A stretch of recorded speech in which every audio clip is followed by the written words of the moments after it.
Welcome to Rhapsody in 35mm, where we attempt to illuminate the shadows of the past and shine a light on the dark corners of film history. In this introductory season of our podcast, we are going to discuss the history of horror on film. I will discuss where horror elements originated, how the genre developed, and where and how various films were influenced by one another. So come with me on a journey where we trace the development of horror on film. Join me. If you dare. And away we go. Good evening. I'm your host, Catherine Goshen. Episode 10, Murder Mystery Solved. The Final Days of Méliès and G.A. Smith. This is the concluding episode of our 6-part series on spiritualism and G.A. Smith, where we explore spiritualism and its role in shaping the horror genre, as well as the life of filmmaker, color film developer, and Society for Psychical Research member G.A. Smith, whose early work as a mesmerist and telepathist informed his later work as a filmmaker. 1902 was a peak year for both Méliès and Smith, with Smith also producing Mary Jane's Mishap, while Méliès produced his well-remembered and beloved A Trip to the Moon. But by the following year, events were beginning to transpire that would affect the future of not only Méliès, Smith, and Urban, but of filmmaking itself. Piracy and exploitation had plagued much of Méliès's career as a filmmaker, and by 1903, Méliès attempted to take control by opening a branch of his production company, the Star Film Company, in New York, under the guidance of his elder brother, Gaston Méliès. Gaston was charged with not only fostering relationships among American distributors and boosting sales, but was also expected to reduce the losses Star Films was facing due to piracy and exploitation. As the Star Film Company's international distributor, Charles Urban placed himself in a prime position to exploit the company and Méliès, basically acting as a scalper and reselling the Star Film Company's prints at an inflated value and keeping the money for himself. As a preferred vendor, Urban was able to purchase prints of films directly from the Star Film Company for a low cost. Instead of connecting directly with distributors, Urban then inflated the costs of the prints and sold them to Biograph, while keeping for himself any royalties owed to the Star Film Company. Biograph was then able to keep all the distribution and exhibition receipts, while the Star Film Company received nothing but what Urban had originally paid, again at a lower cost as Urban was a preferred vendor. The sales and financial transactions related to their films were not discovered by the Star Film Company until Gaston's arrival in New York. Though unscrupulous, at least Urban dealt with film prints that were legitimately purchased. The Lubin Manufacturing Company, founded by Sigmund Lubin, and Thomas Edison's Edison Manufacturing Company, among others, brazenly circulated pirated prints of Méliès's films, often advertising these films on their own bills. Edison's thefts included Méliès's The Astronomer's Dream and his masterpiece A Trip to the Moon. This type of behavior was simply business as usual during this period, as ubiquitous as it was unethical. Like in the days of the Wild West, laws and protections did not yet exist, or exist in an enforceable manner, in the early pioneering years of cinema. But, as we all know from watching years of ABC afternoon specials, just because everybody's doing it doesn't mean that it's right. Gaston Méliès aimed to stop the theft, announcing that, quote, "We are prepared and determined energetically to pursue all counterfeiters and pirates. We will not speak twice. We will act," end quote. Unfortunately for the Méliès brothers and other filmmakers, the law was not on their side and motion pictures were not afforded the protection of copyright until 1912. Copyright for film and photography hadn't really progressed past when it had been originally afforded the protection of copyright. In 1865, an amendment to copyright law allowed its protection to extend to photographs and negatives. This was challenged in 1884 when the Burroughs-Giles Lithographic Company created 85,000 prints of Napoleon Cerroni's copyrighted photograph of Oscar Wilde without permission. Having copyrighted the photograph in 1882, Cerroni sued the Burroughs-Giles Lithographic Company for copyright infringement. The Burroughs-Giles Lithographic Company attempted to argue that photographs were merely products of a mechanical process, without any singularity, distinction, or artistry that would create an original work of authorship. However, according to copyright.gov, the Supreme Court upheld the photograph's copyright, quote, finding that photographs are writings, as the term is used in the Constitution's copyright clause, and that Cerrone's copyright embodied creative expression, end quote. Though Edison pirated others' films, he did his best to protect his own. To circumvent the lack of copyright protection afforded under the law, many filmmakers submitted paper contact prints to the Copyright Office to qualify under existing copyright law. This process required light-sensitive paper that was the same width and length as the film to be developed as a still photograph. Intensifying the process, Edison and Biograph printed every frame of their films onto a long strip of paper, following registration protocols intended for photographs. Nonetheless, the Lubin Manufacturing Company pirated Edison's film of Kaiser Wilhelm's yacht, for which Edison had exclusive access. Edison sued Lubin for copyright infringement, and, in late 1902, Edison v. Lubin was heard in the United States Circuit Court for the Eastern District of Pennsylvania. In January of 1903, the court ruled in favor of Lubin. Not one to be deterred, Edison appealed, and 3 months later, the Third Circuit Court of Appeals reversed the ruling in favor of Edison. The federal court determined that a series of scenes could be copyrighted as a photograph if there was a continuity throughout them. Such a continuity could be established and therefore copyrighted by following the process Edison had used with the film of King Wilhelm's yacht. Regardless, piracy continued, with the Lubin Manufacturing Company being one of the main offenders. Later that year, Biograph also sued Lubin over its copying of its 1902 film, Shut Up, which Lubin released the following year under its own title, How to Shut Up a Quarrelsome Wife. The film is about a drunk husband whose arrival home wakes his wife, who was asleep in a Murphy bed, which is a type of bed that folds up into the wall. As soon as he arrives home, he is nagged incessantly by his wife. The drunk man responds by folding the bed in which his wife is lying up into the wall. It is a feminist classic. According to Heidi Holstrom, a motion picture preservationist in the National Archives and Records Administration, when comparing Biograph's original and Lubin's pirated version, quote, Lubin would have created his master negative off of a used projection print from which some frames had been removed, likely due to damage. Even though Biograph and Lubin's films don't play out at the same pace, if you look closely, you can tell that the two images are identical, and small bits of missing footage create the differences in action, end quote. If you're interested in viewing the differences in the two versions, go to our website where Biograph's film and Lubin's pirated copy are shown side by side. The effects of such piracy were devastating for filmmakers, especially those with smaller operations like Méliès, contributing to his bankruptcy in 1910. As I said earlier, 1903 was also a significant year for Urban and Smith. In July of that year, Urban left the Warwick Trading Company and formed his own film and film equipment production company, the Charles Urban Trading Company. Urban took several employees with him, including George Albert Smith, who joined the board of the new company, along with inventor and engineer Alfred Darling, though Smith resigned as a director a little more than a month later. Smith's focus had been turned toward furthering the experiments begun by the late Edward Raymond Turner, who died that March at the age of 29. Edward Raymond Turner was born in Somerset, and by the age of 15 was already working as a photographer. Only 3 years later, in 1891, Turner was working in the first London studio to produce color photographs, and, at some point, decided to apply color to the new popular craze in film, moving pictures. With the help of financier Frederick Marshall Lee, a successful cricket player who would eventually die at the age of 43 in a lunatic asylum, Turner began attempting to develop the first three-color system for motion pictures. In 1899, Turner and Lee received a patent for their color system. In describing Lee and Turner's additive three-color process, the late artist, inventor, and writer, Adrian Cornwell Klein, explained, quote, records were made in a camera with a single lens equipped with rotating filters of red, green, and blue. Projection was attempted with 3 lenses vertically disposed, end quote. Furthermore, the late photographer and writer, Jack H. Coote, wrote regarding Lee and Turner's process, quote, their projector used 3 lenses and a special filter wheel, which enabled every frame of the film to be projected 3 times in succession through the appropriate filter as it passed through the triple frame projector aperture, end quote. Not only was this process rather cumbersome, but it proved to be impractical. Because neither the camera nor the projector were meant for the high frame rate required for the process, it was impossible to keep the records in register and properly aligned.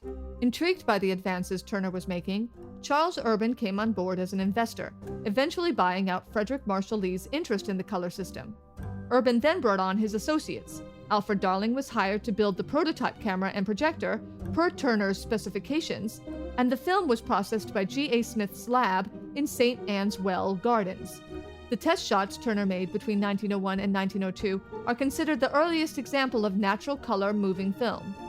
But then, in 1903, tragedy struck when Edward Turner suddenly died of a heart attack.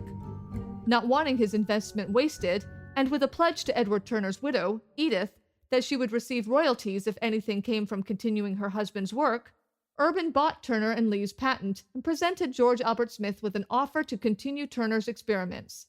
Smith and his wife, Laura Bailey's careers in traditional filmmaking basically ended at this moment. Becoming an immediate obsession for Smith, only a month after Urban formed his new company, the Charles Urban Trading Company, where Smith had been on the board, Smith resigned from the board and gave up his studio and pleasure garden.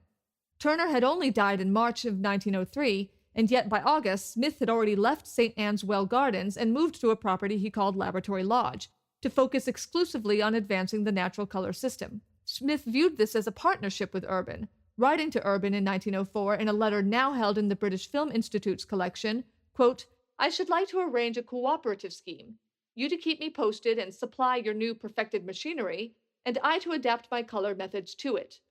Under this suggested arrangement, your company would handle the results of my method, and the advantage would be mutual." Smith deviated from Turner's process, instead proposing a process that substituted Turner's 3 colors for 2. In Smith's alteration of Turner's process, a filter wheel with alternating green and red filters was placed in front of the lens. This process, which required twice the number of frames per second, 32 instead of 16, would eventually become commercialized as Kinemacolor. While this alteration was an improvement on the 3-color process, according to Dr. Flukiger, professor of film studies at the University of Zurich, quote, "The reduction to only 2 colors failed to reproduce the whole color spectrum. The 2-color system was not able to render blue to violet hues, and whites were tending to have a yellowish tinge. To compensate for this problem, George Albert Smith proposed to add blue-violet filters to the projection light. Depending on the color temperature of the projection lamp, the green filter had to be adjusted to produce a satisfying result." End quote. In 1906, Smith completed the first successful tests of his film color system and applied for a patent for what would become known as Kinemacolor. Only 2 years later, Smith had come full circle. Little more than a decade prior had Smith seen the Lumiere brothers' exhibition of the first commercial theatrical showings of a projected film in Leicester Square. Now, it was Smith's groundbreaking invention that was being demonstrated, with the Lumiere brothers in attendance. In December of 1908, a demonstration at the Royal Society for the Arts was held in London for the upper echelons of society. According to film historian Dr. Luke McKernan, this was part of Urban's marketing strategy to whet the public's appetite. Quote, "Urban was working to a calculated strategy of approval by esteemed sections of society. Most important in this strategy was the lecture that Smith gave before the Royal Society of Arts on 9 September 1908. Smith presented a paper, Animated Photographs in Natural Colors, in which he gave an account of the development of his work in color cinematography from the time that he took over the work left by Edward Turner, and described the particular problems and their effective resolutions presented by Kinemacolor, though it was still not named as such. Smith concluded by saying that so far the films could only be taken in bright sunlight, pending the discovery of still more sensitive emulsions than they had so far discovered, and he invited all those who were interested in photography, bioscope manufacture, and lens manufacture to come together to advance further this particular invention. Then came the films themselves. The bioscope reported, round after round of applause greeted the appearance of each picture as it appeared on the screen. Many of the films portrayed the colors of nature in a remarkably lifelike manner. Some of the colors appeared to be intensified, that is, the reds appeared to be redder than necessary, the greens greener, and the blues bluer, but this defect should in time be remedied. The last 2 pictures, however, the march past of the Lancers at Aldershot and a red-coated soldier with a monkey on his shoulder, were marvelously true representations. These were the result of their latest experiments and deservedly gained the heartiest applause of the evening." End quote. Shortly after a demonstration at the Royal Society for the Arts in London, the first public exhibitions of kinemacolor were held. Smith's film, A Visit to the Seaside, which is simply a demonstration of kinemacolor showing the different happenings in Brighton, is considered the first color film to be exhibited publicly. Kinemacolor, as it would come to be known, became a success for most of those involved. Though back in 1903, Charles Urban had written to Edward Turner's widow, Edith, that her financial interest was, quote, more sacred to me than any of my own investment, end quote. By 1907, Urban would not even personally respond to her. When Edith Turner read a newspaper article discussing Smith's work and its commercial viability, she attempted to contact Urban. Urban, through his office manager, responded, quote, regarding your late husband's color photographic scheme, this was not brought to a sufficient practical point, and Mr. Smith's idea is somewhat of a different nature, end quote. Edward Turner's widow never received any monies related to her husband's experiments or contributions to the film color system, and was forced to support her children by teaching piano lessons. But interrupting Smith's many successes in 1908 with Kinemacolor was Douglas Blackburn, who published the first of his contentious confessions that year. Stating that he believed everyone to have died, and therefore, believing that no one could be harmed by any revelations, Blackburn confessed that he and Smith had been cheats and had duped the public and the leading members of the Society for Psychical Research. Of course, not only was Smith still alive, but so was Frank Podmore, the last surviving of the three individuals Blackburn claimed to have been directly victimized and duped by himself and Smith. The two other individuals Blackburn claimed to have victimized were Edmund Gurney, whose controversial death we discussed in episode 6, and Frederick W. H. Myers, who had died of natural causes in 1901. As both Smith and Podmore were highly visible figures, I find it hard to believe that Blackburn did not know that these men were still living. Frank Podmore, as you may remember from episode 6, had been a founding member of the Fabian Society and a prominent member of the Society for Psychical Research and published many scientific papers. It was Podmore who had discovered Blackburn and Smith and brought them into the Society for Psychical Research. Though spending much of his efforts disproving various mediums and spiritualists as frauds, Podmore genuinely believed in telepathy, which was defined by the Society as sensory channels that existed outside the scope of the accepted norm. Podmore was in the middle of mounting personal troubles when Blackburn published his first confession. 2 years later, around the time of Blackburn's second published confession, Podmore was dead, under mysterious circumstances. In 1891, about a year after G.A. Smith quit his work at the Society for Psychical Research, Podmore married Eleanor Oliver Bramwell, the sister of John Milne Bramwell, a physician who specialized in the use of hypnotism. John Milne Bramwell had also been associated with the Society for Psychical Research, for whom he lectured and published articles. Almost a decade younger than her brother, Eleanor may have met Podmore through her brother's work with the Society. Their acquaintance, the writer Ernest Rhys, later wrote of Eleanor, quote, Eleanor Podmore was a witty hostess, and something more. She had Highland blood in her, and her father was a physician said to have the healing touch, while she herself possessed a faculty akin to second sight. Into her dark face, under coils of black hair, came at times a gleam of mischief that wonderfully became her, and when you least expected it, when you did not think she was listening, she would surprise you by an apt rejoinder. As Eleanor Podmore had become godmother to our small boy Brian, every Christmas the Podmores devised gifts, surprise visits, and pantomimes for him and his small sister Megan. Indeed, there was something of the fairy godmother about her. End quote. Of Frank Podmore, Rhys said, an excellent person to be an investigator, for he was unimaginative and practical to a degree, but cultured and full of intellectual curiosity. Heavily bush-bearded, grave, and a parson's son, you would have said no ghost could exist in his presence. He was an impartial judge and kept an open mind. End quote. It is difficult to know the truth regarding the reality of the Podmores' marriage. Many writers assumed that Frank Podmore was gay since he was attracted to members of his own sex. But this feels a bit old-fashioned and limiting, as though these writers needed to categorize Podmore. There's no reason to assume that just because Frank Podmore was attracted to men didn't mean that he couldn't also be attracted to his wife. It's impossible to know, as the evidence is limited. Regardless, Eleanor Podmore was a partner to her husband, as in her letters, held in the University of Strathclyde Archives and Special Collections in the United Kingdom, she discusses her work on her husband's behalf.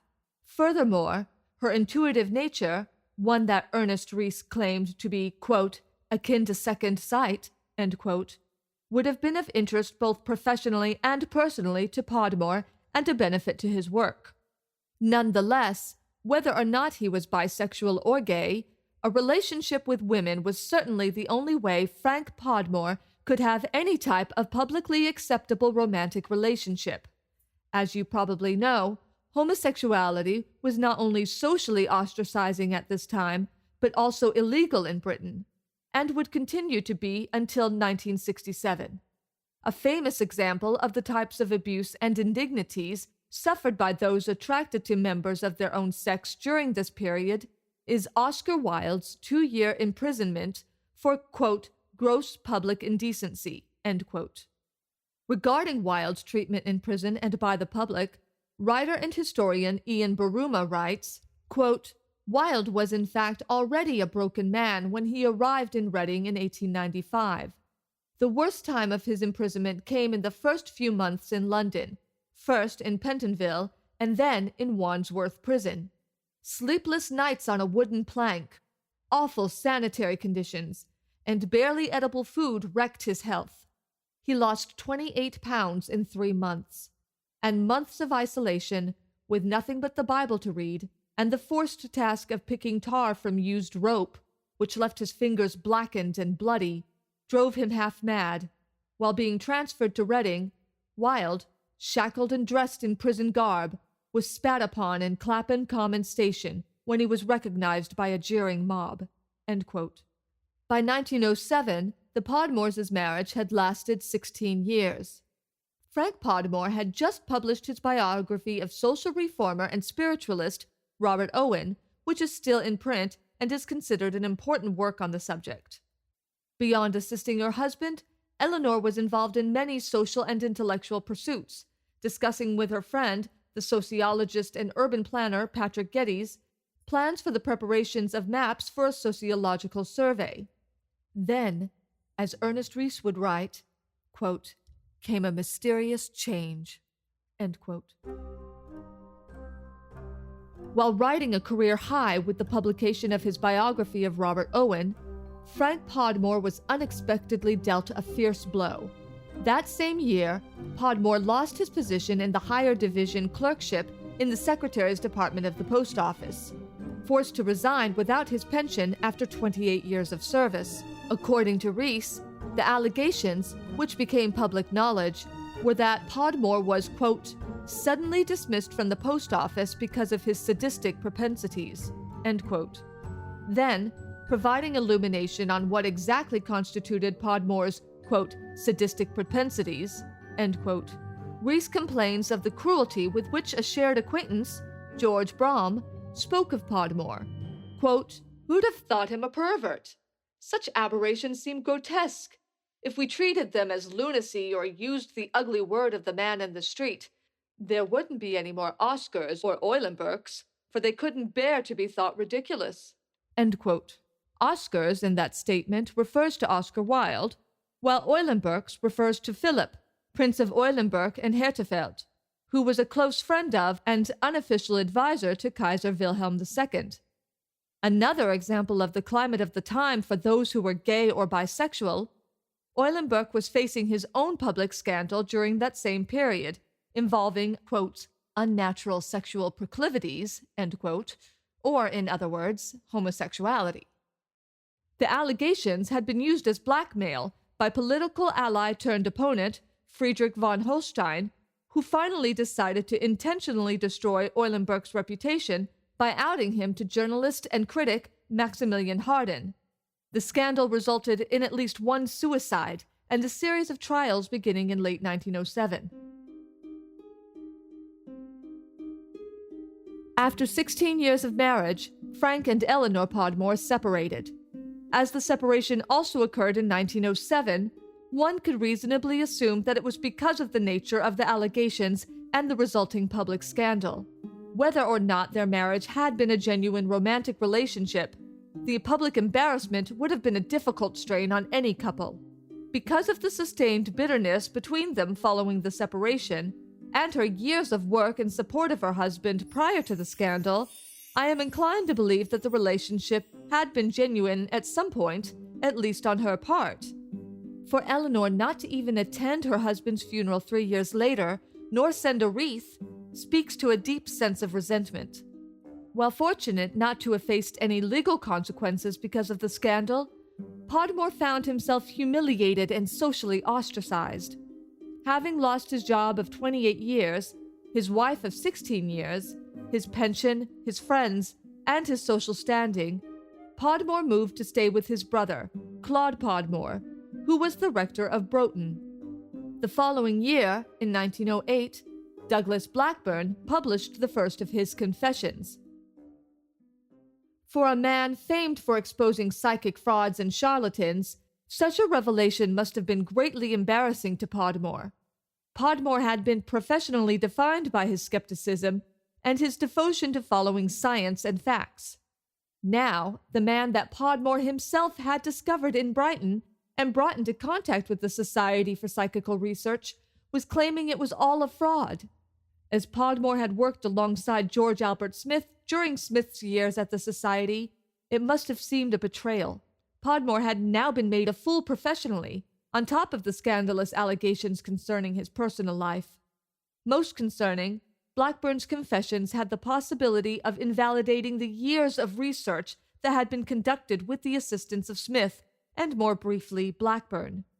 The next year, Podmore resigned from the Society for Psychical Research, where he had been a member for 27 years and devoted most of his life's work. Only 1 year following his resignation, Podmore was found drowned in a reservoir in Malvern, a village in Worcestershire, England. Podmore had gone to stay in Malvern Wells on holiday on the 10th of August 1910, a Wednesday, where, for the following 3 days, Podmore played golf. On Sunday, Podmore brought with him a male acquaintance for dinner at the cottage where he was staying. They then went out again that night, around 9 p.m., but Podmore returned shortly later because it was raining, though I can't discern if Podmore was alone or with his guest. About an hour and a half later, after the storm let up, Podmore went back out for the final time, supposedly for a breath of fresh air. He was never seen alive again. Podmore's body wasn't found until the following Friday, waterlogged in Newpool, a reservoir in Malvern. Podmore was 54 years old. An inquest was held. Curiously, the male acquaintance who was with Podmore on the evening of his death was never identified. The jury reported an open verdict of, quote, found drowned, end quote. A writer from Gloucestershire explains that on the evening of Podmore's death, he had been writing a letter to his mother while waiting for the rain to let up, before leaving a final time that night. The letter was never completed. Additionally, it was claimed that Podmore's watch stopped at precisely 11:23 p.m., less than an hour after he left the cottage. Furthermore, there was seemingly no evidence as to how Podmore came to be in the reservoir. However, I've not been able to identify and/or verify this writer's sources. It is curious that Podmore left the house at such a late hour, with his death occurring a short time thereafter. I very much doubt that a village like Malvern had much of a nightlife, especially on a Sunday night. And if it did, for what reason would Podmore be at a reservoir around an hour before midnight? It is also curious that Podmore's male companion was never able to be identified, nor ever came forward to identify himself at the inquest. For these reasons, I believe that Frank Podmore was murdered. I speculate that the male acquaintance with Podmore that evening was there for reasons related to a romantic or sexual experience, and that this was why Podmore kept disappearing from the cottage that night. Being near the reservoir so late at night probably offered seclusion. After all, Podmore couldn't possibly have such a relationship at the cottage, where it would surely be noticed. As he could obviously not openly pursue males, he may have been forced to find partners of questionable character through questionable means, such as prostitution. Perhaps the sexual experience was simply a ruse to steal from the famous Podmore, who was then killed in a botched robbery. Or perhaps the acquaintance was offended by Podmore's attention and murdered him when he openly expressed sexual interest. Though I can't verify the source's veracity, it's been claimed that few of those once close to Podmore attended his funeral. Neither his estranged wife nor his brother Claude Podmore, with whom Frank Podmore stayed after separating from his wife, nor any member of the Society for Psychical Research. While many of Podmore's primary associates from the Society for Psychical Research had died by this point, it seems odd to me that no one in his professional circle, nor many of his family, would attend his funeral, especially as Podmore had remained a member of the Society after the scandal occurred, indeed until the year preceding his death.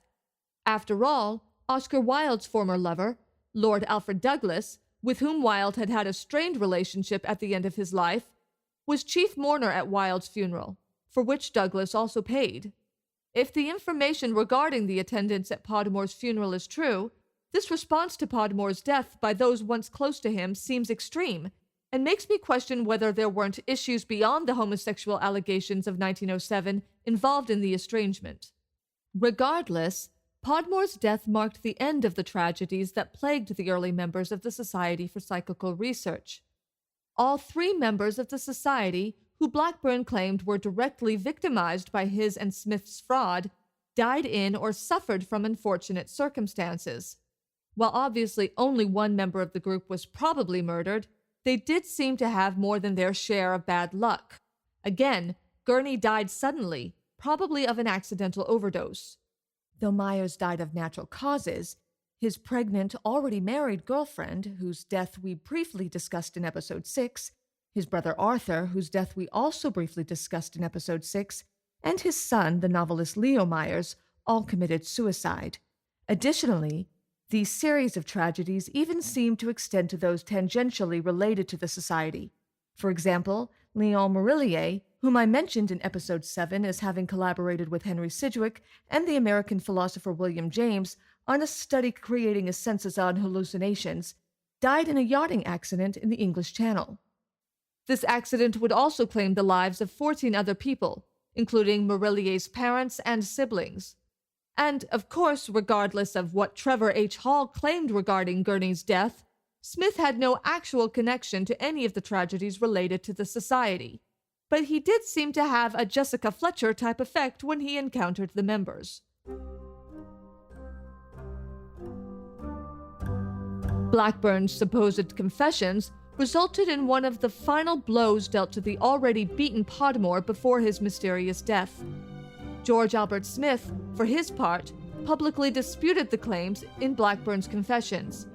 In a September 1911 interview with the Cadbury family-controlled Daily News, and reported in the London spiritualist's periodical, Light, a journal of psychical, occult, and mystical research, Smith argues, quote, "Let me say at once that Mr. Blackburn's story is a tissue of errors from beginning to end. I most emphatically deny that I ever in any degree, in any way, when working 30 years ago with Mr. Blackburn, attempted to bamboozle Messrs. Myers, Gurney, and Podmore. Had such a thing been possible, I had too much admiration and respect for them, and too much respect for myself to try. These gentlemen, long before they met us, had spent years in investigating psychic phenomena, and were aware of every device and dodge for making sham phenomena. They were on the watch, not only for premeditated trickery, but for unconscious trickery as well. They were the best trained and best qualified observers in London, and it makes my blood boil to see them held up to ridicule. Were it not for the teaching of Myers and Gurney on the unreliability of human evidence, Mr. Blackburn could not say what he has said. He is merely repeating. He says I was the most ingenious conjurer he ever met outside of the profession, where I am the worst conjurer in the world, and cannot even conjure away a serviette ring at the dinner table to amuse my children, or palm a penny without detection. He says we had a code of signals. We had not a single one. We never contemplated the possibility of coding until we learnt it from Mr. Myers and Mr. Gurney themselves. Mr. Blackburn, by his own showing, has surrendered every claim to attention." End quote. The article, which clearly favors Smith, then goes on to discuss the discrepancies in Blackburn's claims and points out that it was Blackburn himself who had first advertised the wonders of Smith's skill in the periodical Light back in 1882, which is what initiated Podmore's interest in investigating Blackburn and Smith. While I don't believe that Smith and Blackburn legitimately produced the telepathic results Smith claimed, the article certainly makes a case for doubting Blackburn's character. But by this time, Smith was suffering from professional setbacks.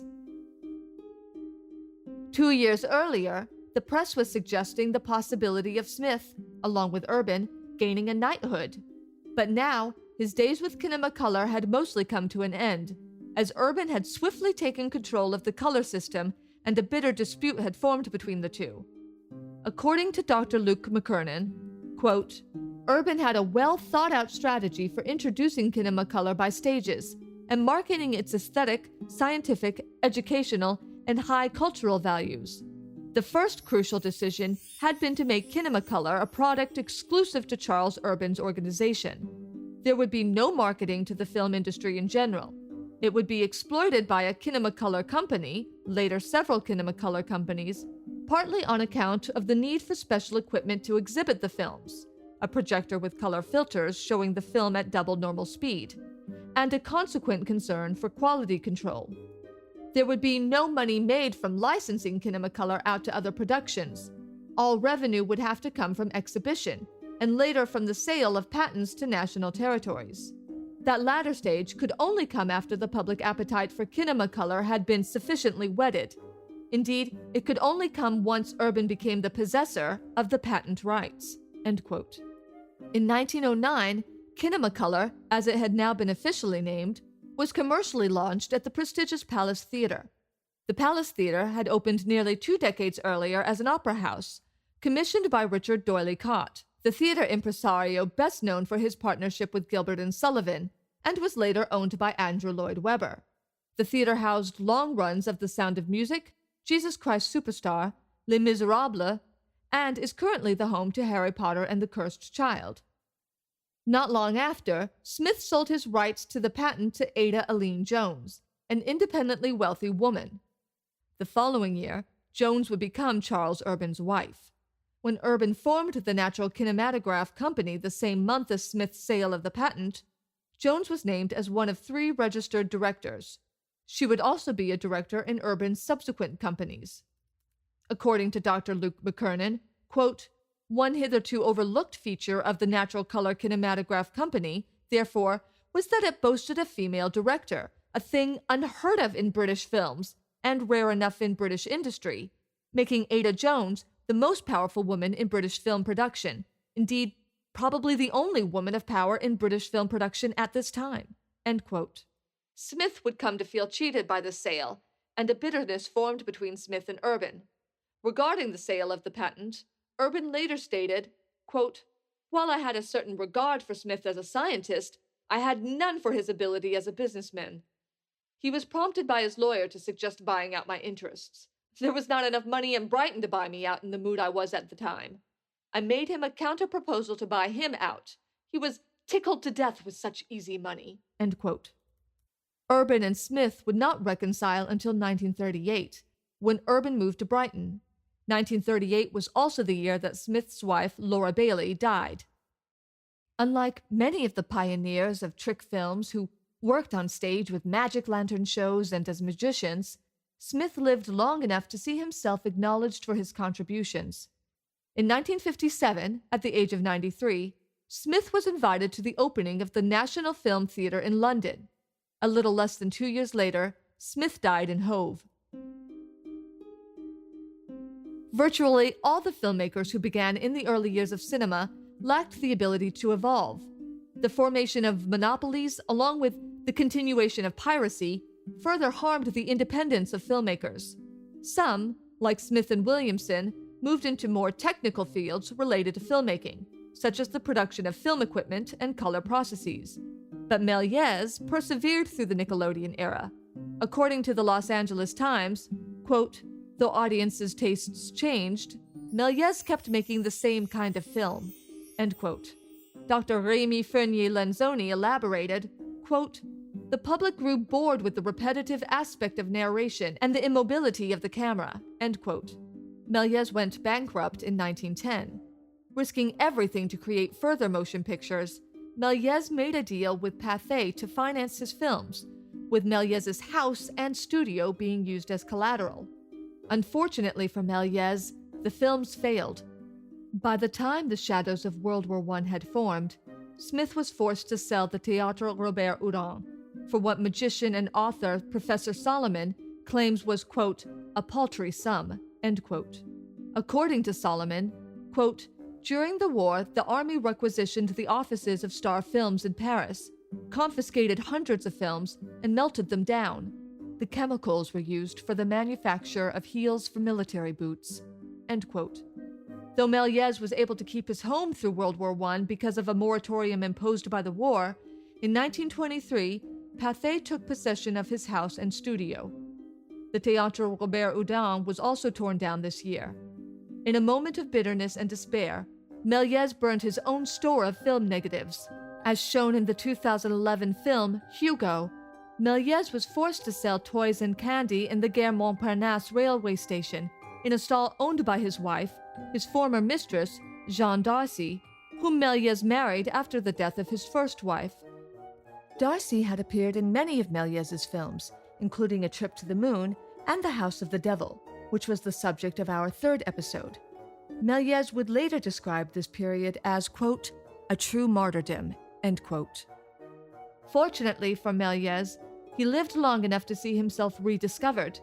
In 1931, at the age of 69, Méliès received the Legion of Honor, France's highest order of merit.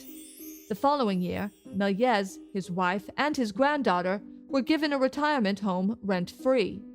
Méliès died 6 years later, at the age of 76. George Albert Smith outlived most of his peers. He even outlived James Dean.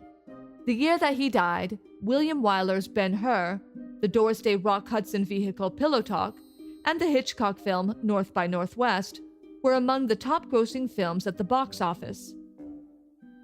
It must have been bittersweet for Smith to know that he was among those early innovators who had planted the seeds for these films, and that he was one of the few remaining to see the fruits of their labors.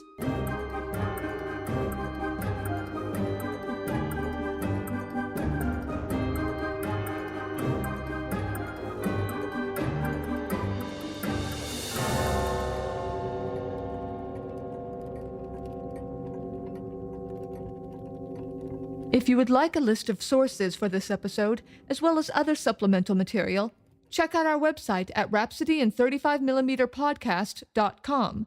That's Rhapsody in 35mm podcast.com. When you visit, make sure to subscribe so you can be notified of new episodes and postings. You can also stay connected with us via our social media platforms, such as Twitter, Instagram, and Facebook at Rhapsodyin35mm. Or drop us a line with any questions or suggestions at rhapsodyin35mm@gmail.com. Please rate us on Apple Podcasts, because that is a great way for others to find us. Rhapsody in 35mm is researched, written, co-produced, and narrated by me, Katherine Goshen.